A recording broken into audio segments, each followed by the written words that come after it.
The Gateway to Unknown Part 2. The woman's smile was enigmatic, and she didn't answer Claire's question. Instead, she extended her hand to help Claire up. "You're safe now," the woman said, her voice soft and soothing.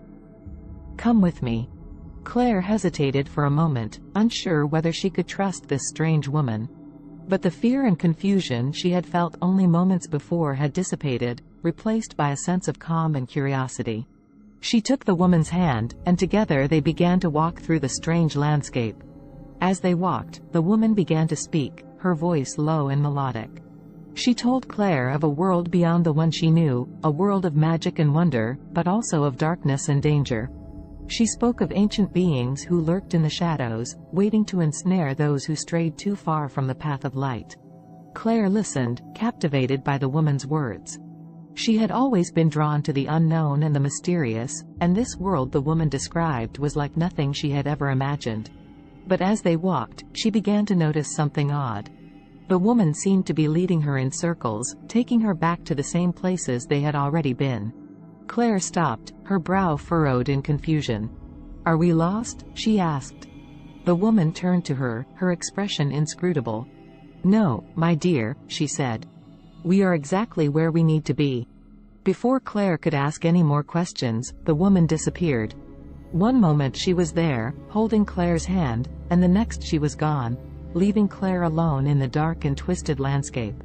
Panic set in as Claire realized she was truly alone, lost in a world she didn't understand. She tried to retrace her steps, but everything looked the same. She couldn't tell which way was forward and which way was back. As she wandered, Claire began to see strange apparitions in the distance.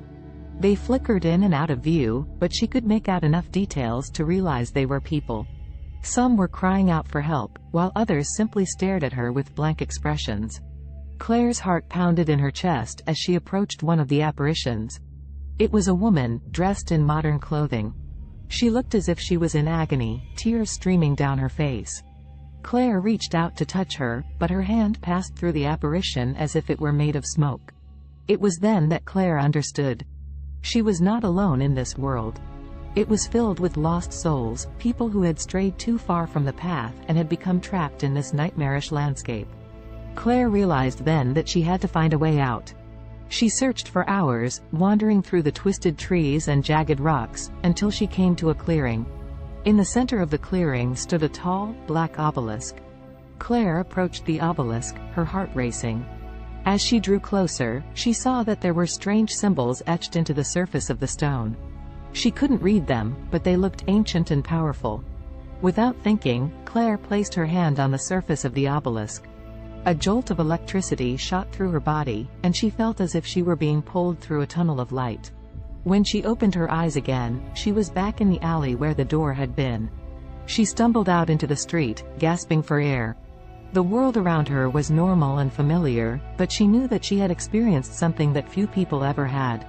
Claire never forgot the gateway to the unknown. It had changed her, in ways she couldn't fully understand.